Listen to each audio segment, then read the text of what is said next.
أهلا وسهلا بكم. أحمد أنديل معاكم، وفي حلقة كرة القدم المصرية النهاردة هتكلم عن بطولات كأس الأمم الأفريقية اللي فازت بيها مصر.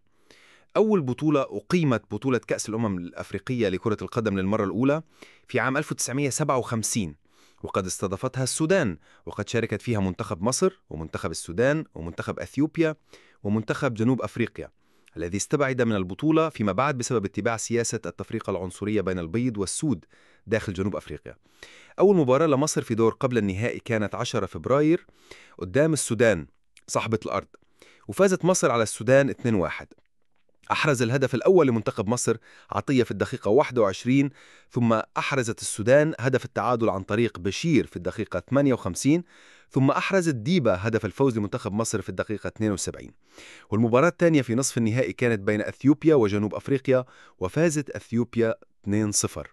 أما في المباراة النهائية كانت بين مصر وأثيوبيا في 16 فبراير، وفازت مصر على أثيوبيا 4-0. وأحرز اللاعب المصري أديبا أول سوبر هاتريك في تاريخ أفريقيا بعد إحرازه 4 أهداف في أثيوبيا لتفوز مصر بأول نسخة من أفريقيا.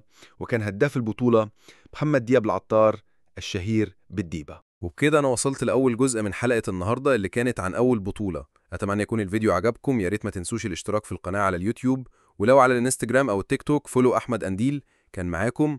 أشوفكم الحلقة الجاية عن تاني بطولة مصر فازت بيها إن شاء الله. إلى اللقاء.